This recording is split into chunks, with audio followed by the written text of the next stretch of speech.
Nothing is constant except change.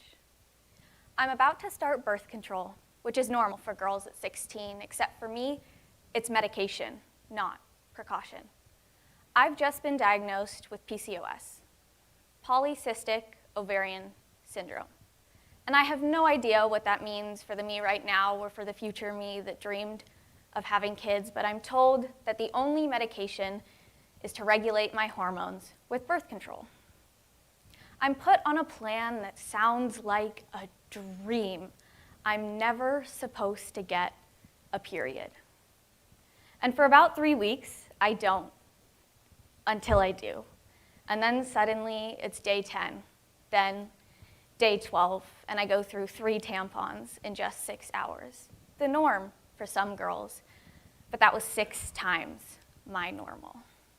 Nevertheless, I don't think much of it. I know that birth control can mess with your cycle a little bit, maybe a lot. I go about my life as well as I can for someone who's been on their period for about 2 weeks now. I attend class, swim practice, swim meets, and all of my extracurriculars. Day 20. The bleeding hasn't stopped. And I'm in so much pain I cannot move. I'm unable to unravel from the fetal position, let alone go to school, and my parents are terrified. They've never seen me like this.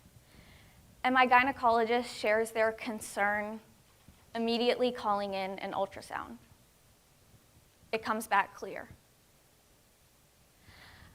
I continue my life in a daze, frustrated, exhausted, and in pain. On day 40, I get another ultrasound. On day 50, when it seems like there's nothing else left to do, I stop birth control. And on day 57, I finally stop bleeding. I think that this must be the end to the months-long nightmare, and I'm relieved that I can finally go back to my normal life. Maybe birth control wasn't going to be the cure-all we thought it would.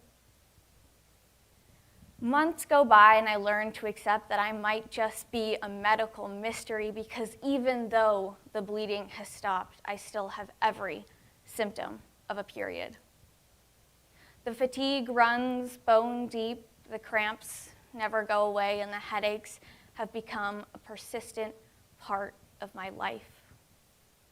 But there's nothing left to do. I've already stopped birth control, stopped my acne medication, and restarted birth control, but it's all still happening. Then, finally, I saw a gastroenterologist, and things started to fall into place.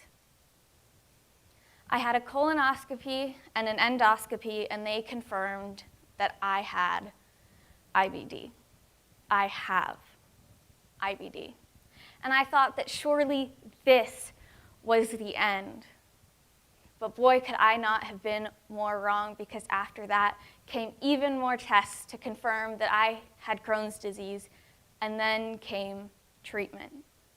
And I had so many options, but they all scared the living daylights out of me. Every single one seemed to involve a needle. I could either get an injection, or I could get an IV, or a combination of them both.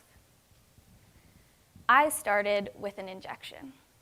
I was supposed to give myself the shot on a bi-weekly basis. Then, when that didn't work, it became a weekly basis.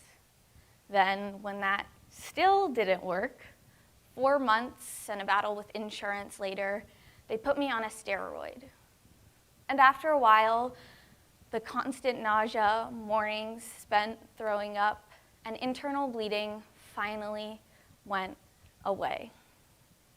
The thing about steroids, though, is they're not a permanent fix.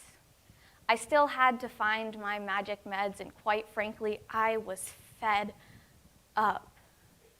Don't get me wrong, I still had so much to be grateful for. I no longer spent 2 days a week curled up in bed with pain that made it impossible to move. And the cramping, lack of appetite, and extreme fatigue were worlds better from where I started, in part due to the healing and in part due to an increase in my tolerance. So I prepared myself that it wouldn't get better from here. And I was okay with that. Well, I got okay with that. I had just spent a little over a year adjusting to the changes in medication, the changes in symptoms, the changes in diet, and the changes in ability to function.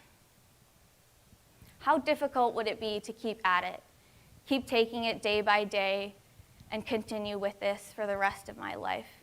Because it would be the rest of my life.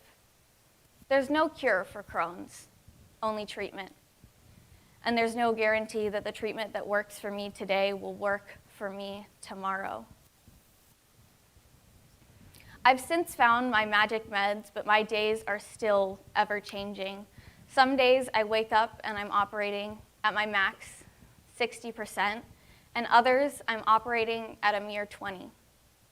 No matter how different those days look and feel to me, both appear the same to the people that I pass in the halls.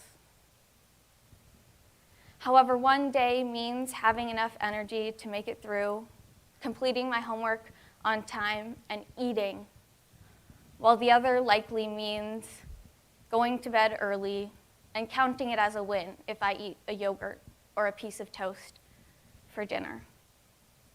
My disease makes it challenging for my life to look the same as everyone else's, but I won't let that stop me. I'm not going to surrender my whole life to it. Sure, I'm going to have to do things to work around it, but I'm not going to give up my dreams and what I love for it. So when people find out that I have to drink close to 96 ounces of water a day, can't wake up earlier than 6 o'clock in the morning, and this is no exaggeration, or will throw up, and have had the same headache for every minute for nearly 2 years now, the question that I always get is, how do you do it? And by that I assume they mean, how do you live with it? How do you manage it all? My answer is the same every single time. I don't have any other choice. I've already spent too much of my life with my head turned over one shoulder. It is time for me to look forward. I have decided that I'm going to love life, never slipping back into the autopilot of simply existing, because life is meant to be lived. So I wake up each day giving it my 100%. Even if 20% is all I have to give, I'll give it. I think of all of the opportunities that I have to tell my story, share my perspective, and encourage empathy, both with those who have IBD and with those who don't. But most of all, I give myself time to keep learning life and how to roll with the punches. With each time I get knocked down, how can I ensure that I stand up just a little bit longer the next time? I meal prep. I sleep the right amount.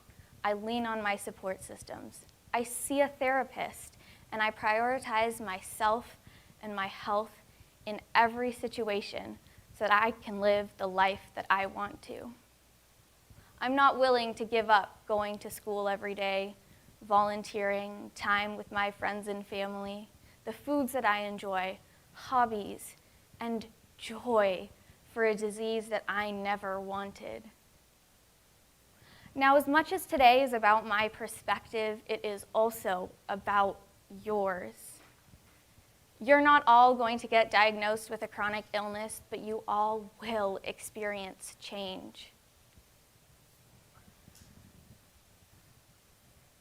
And I'm not here today to tell you what to do, because I know you get enough of that already but here is my recipe if you need a place to start.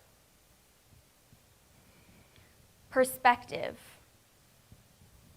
Change sucks. And you don't have to like it, but you do have to decide if you're going to roll with it or not. Mindset. How are you going to approach it? Only you get to decide your attitude. And there's no judgment in it. Choose to accept it, hate it, view it as a sign, take it as karma. Whatever it is you need to do to get through it, do it. Consistency. Show up for yourself, but take it at your own pace.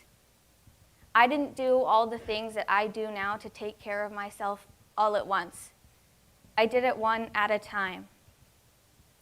I started with water, then diet, then meds, etc., etc. And give yourself grace. The thing about change is that this is your first time doing it. You're not supposed to get it right on the first try. Now, the last thing, and sometimes the hardest thing, support. People weren't meant to go about life alone, so don't. Things are going to happen to you, or they're going to happen in your life, but that doesn't make it solely your burden to carry. Let the people who love you, care about you in the same ways that you would want to care about them. The main reason I'm here today is not to talk about change, though. I tell my story today so that you will tell yours. So if you're only going to remember one part, take one thing from my talk today, forget my story and everything else. I want you to take this. How are you? I want you all to answer that question with honesty. Tell your stories. And in the same regard, I want you to ask the question with intention. Don't just hear the words or go through the motions or treat it as another way to say hello. Use it to build your empathy, to listen to other people's stories too. Use it to fill in the 90% that lies below the surface of their iceberg. Thank you.